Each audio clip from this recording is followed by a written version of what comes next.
You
can reach NAMI at NAMI Syracuse at NAMISyracuse.org or call us at 315-487-2085.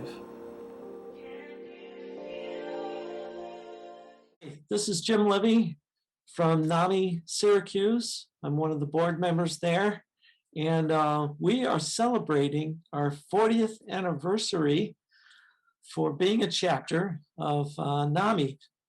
NAMI is an acronym, NAMI, for the National Alliance on Mental Illness. And there are chapters all throughout New York State and in every state of the United States. And what is NAMI? We're going to be discussing what is NAMI and how NAMI helps people all across the area. And NAMI was very, how should I say, a wonderful asset to me when I first met NAMI people in the year 2001. I was initially diagnosed with what they called back then clinical depression and anxiety, severe anxiety. I had started a business and it failed, and that sent me spiraling into a deep depression, terrible anxiety, and I went into this whole new territory of mental illness, and it was scary. When I found out about NAMI, they taught me how to understand what was going on more with me. Even my doctors, my general physician, he didn't understand why I was spiraling down. He was even giving me antidepressants and they were making me worse. So he was perplexed. So I ended up going into CPEP at St. Joe's. And that's where I first found out about some coping skills and things that eventually brought me through recovery since 2001. And of course, NAMI was so great because they helped me tell my story, helped me find out what was going on inside of my brain up here. I was experiencing what I call the brain fog, and I wasn't able to concentrate, and several other symptoms that come with depression and anxiety. But what's amazing in recovery, everyone's recovery is so unique. And I have my own journey, and my guest has his own journey and how he's become a board member of NAMI Syracuse. And I don't know what he's going to say today, so I'm going to be springing some questions on him. And Spence is going to introduce himself and share what NAMI is and how he came to find out about NAMI and how long he's been a board member. And so I'm going to welcome Spence up here. Hi, Spence. Hi there, Jim. So glad to see you today. We usually see each other at board meetings and actually virtual meetings. And, and very much so. Yes, yes. So introduce yourself. We're going to have a good discussion here. So go ahead. Okay. I'm Spence Plavocos. I've been a board member with NAMI way back to 1990 is when I first got involved with NAMI. Our son, who at that time was 22 years old, was having some issues. He had a full-time job, which we were proud of, at Syracuse, China, as a kiln operator at 22.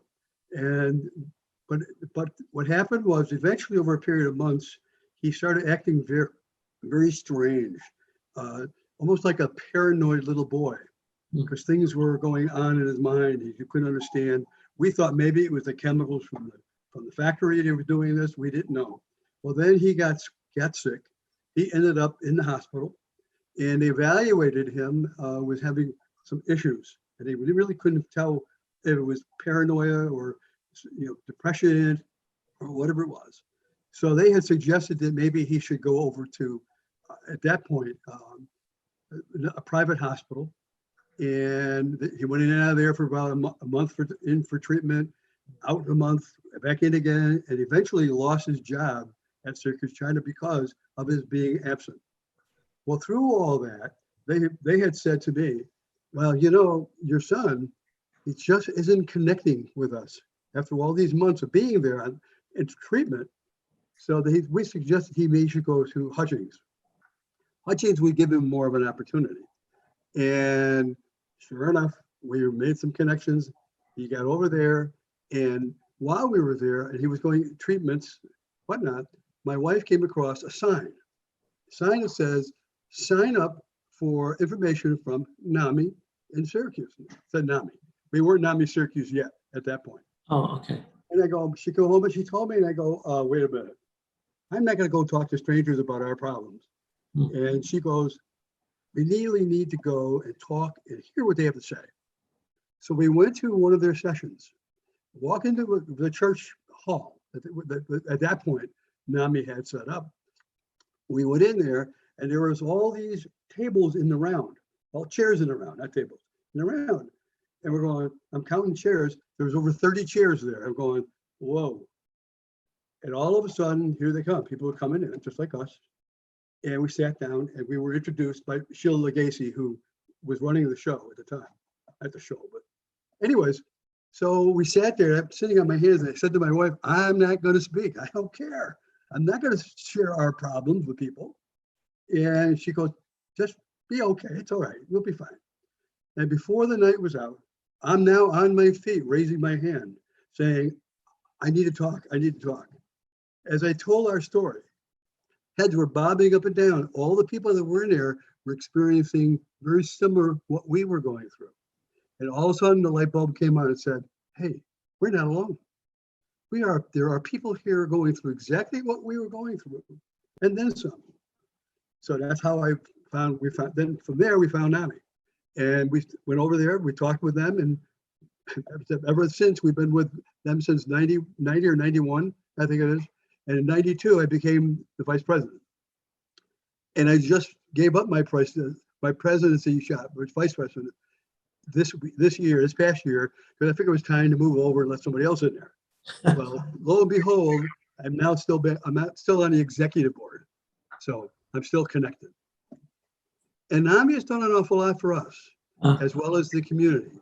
And I had the ability to work with other people who have gone through this, through what we've gone through, and help them. And NAMI is just a great organization.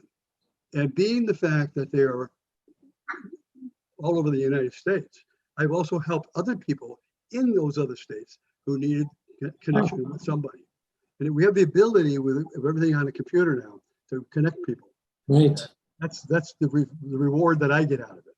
So I don't know what else you want from me. Oh gosh. So what was the number? 24 years? Oh, I've been 28 years. 28 years. Wow. That's older than me. No, it's been a remarkable experience. The ability to be able to help people. Yes. And as we know, in the field that we're in, there are people out there that do not know who we are still after all these years. Mm. And you go out and we talk to different people about who we are and let them know. Many people still don't know. I had to speak in front of a Rotary a few years back for a luncheon, and there's about 15, 20 people there. And I told them about my story, as I always tell my story about my son and what happened. And then I tell them that we're here to help people, guide them into what's out there, because there are services available to everybody as far as the mentally ill and whatnot. A gentleman came up to me afterwards and said, "I am so pleased to see you here, meet you here. I could not work for almost 30 years. Leaving my house to go to work, I had to have a neighbor or somebody stay with my wife. She was dealing with mental illness." Mm. And I'm going, really? And, there are stories like that out there. And it was just very heartwarming to know that he felt good about it, but still felt bad that he had to go through all this.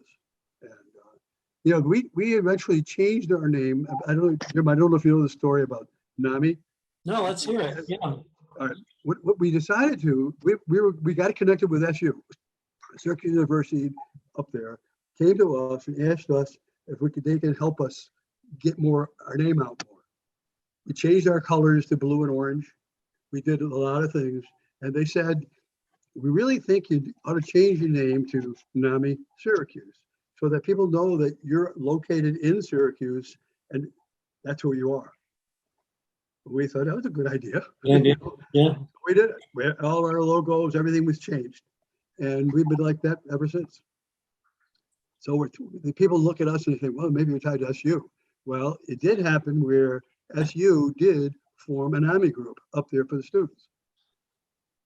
And so they have their own chapter up there. I think it's gone defunct now, but they had it up there for about 4 or 5 years. And there's a need out there. And that's what we're here for. We're here like your story. Who knows? I didn't know about my son. Now my son he's doing okay. He's living independently. He's sharing a house with another fellow. That's great. But he can't. The anxiety levels get too much that he hasn't been able to work.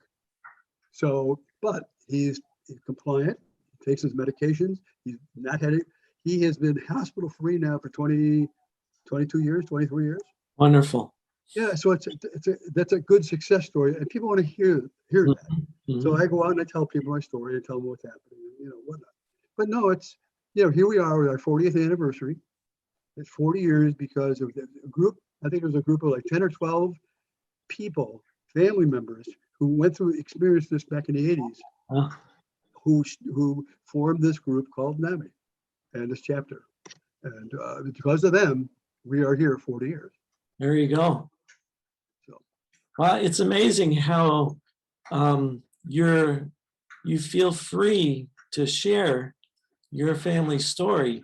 Absolutely. Right, because of course now how that helps so many people, because of course the word stigma, it's not always brought up by families that are first coming in to learning about mental illness, but stigma is there, whether they recognize it or not. It's something that we continue to fight.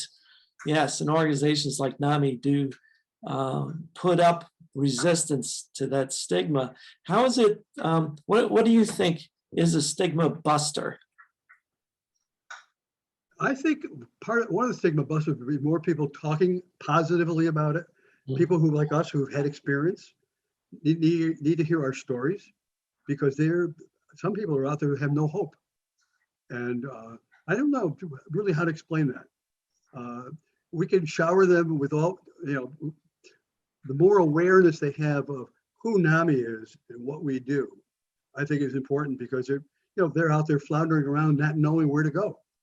The hospitals, when we used to have a connection with Hutchings and whatnot, or any other hospitals, we would put literature up, try to get doctors to recommend us because of what we do. Right. Well, we had an issue back how many years ago was I spoke in front of a group of psychiatrists and psychologists at their Christmas party, which kind of was a mistake because they were the Christmas party and they were having a good time. And I got up there, I had all my packets all made me, my brochures, told them who we are, what we do, I go, oh yeah, oh, okay. But I said, we're not here to deal with your patients. We're here as family members trying to let you know that we at NAMI are here to help you deal with the family members, Right. with the family. Right. And we did get some play off of that, but it was kind of funny, what you have to do. But no, I was, it's been a very interesting journey that here I am at my age and seeing my child, my son, who is now in his 50s, who is living, and and yourself, look where you've come from. And those are big positive stories we need to keep telling people.